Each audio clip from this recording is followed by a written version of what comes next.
Ce programme, on a commencé ça depuis 1998 avec Thomas Granier, ici à Boromo. Voilà, donc au début, ce n'était pas facile, parce que pour dire que tu veux construire un bâtiment sans utiliser le bois ni le fer, tout le monde te regarde, tu es fou, quoi.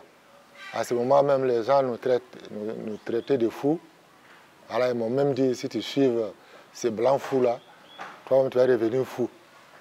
Voilà, parce qu'au départ, moi j'étais un paysan, maçon paysan, j'ai débrouillé un peu. Donc je connais le matériel, je connais la terre, je connais. Donc Thomas, lui, il a amené la technique de construire une voûte avec les matériaux locaux.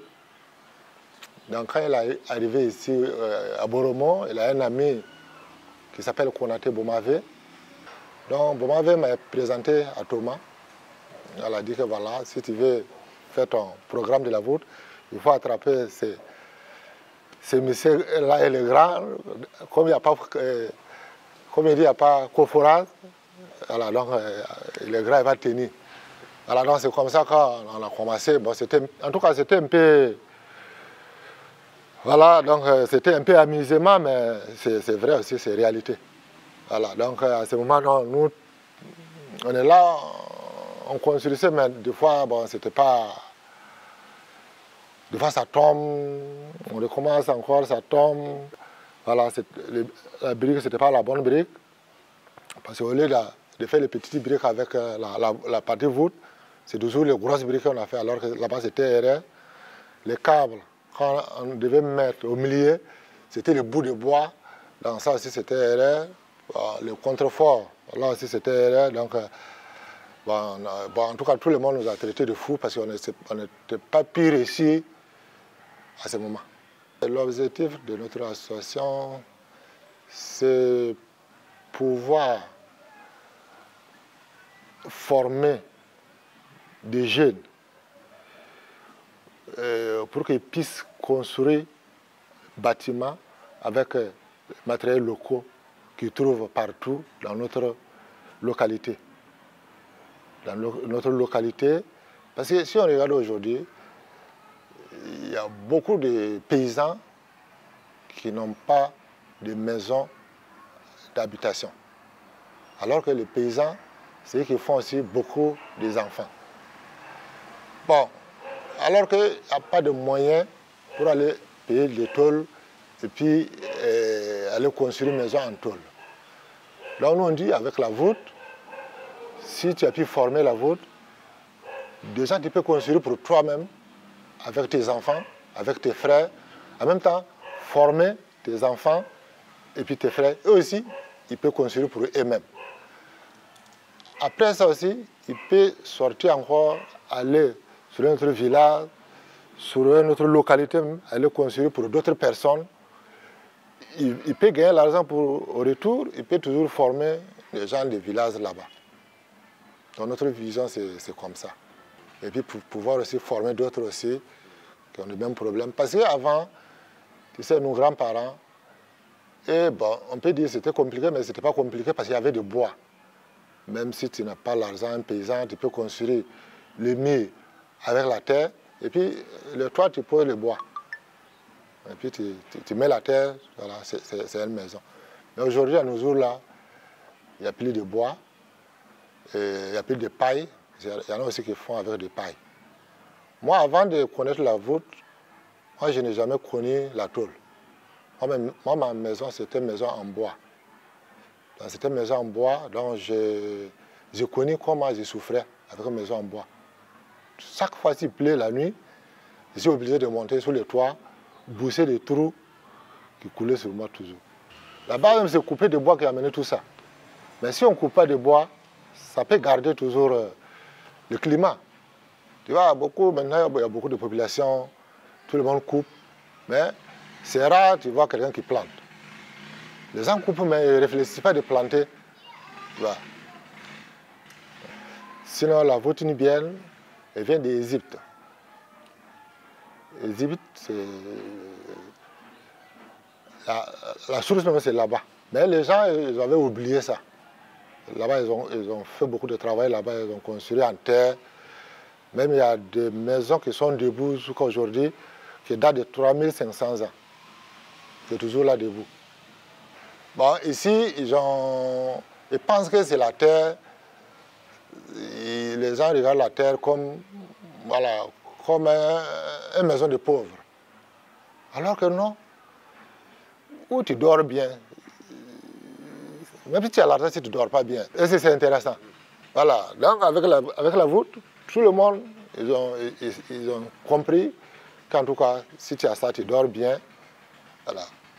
Sinon, on a vu même les gens même qui quittent dans leur maison en tôle maintenant, qui dorment dans la voûte. C'est pour protéger nos arbres.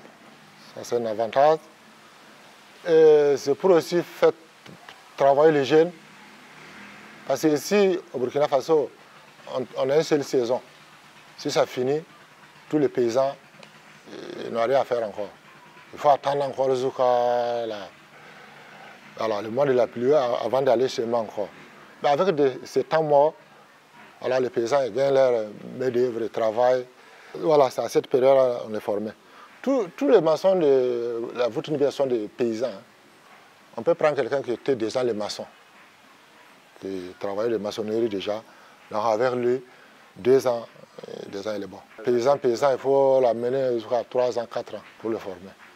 Le maçon, quand il a pris ce métier, il est fier de lui-même, avec toute sa famille. Tous ces maçons qu'ils ont eu à former, il n'y a pas un maçon qui est venu dire que ah, moi je n'ai pas content.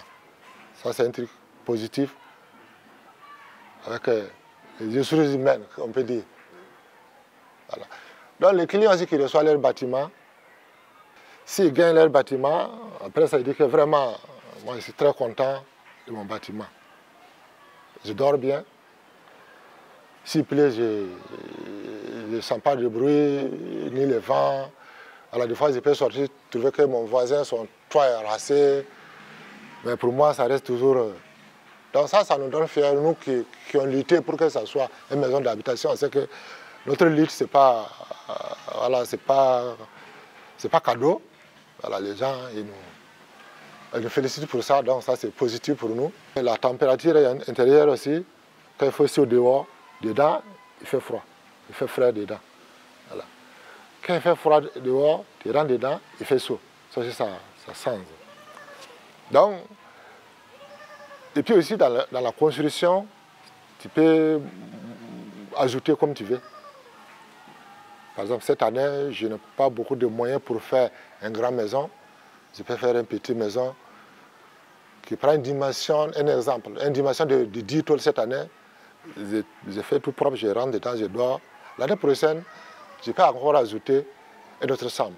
Ça aussi, c'est un truc positif que les gens adaptent sur ça. Parce que ce n'est pas comme d'autres maisons. Si tu n'as pas fait un grand truc, tu ne peux pas rentrer dedans. Ça, ce n'est pas comme ça. Ça, tu peux faire ça au fur et à mesure, jusqu'à ce que tu gagnes même ton étage, si tu veux. Voilà, donc ça, c'est un positif. Voilà, c'est sans bois.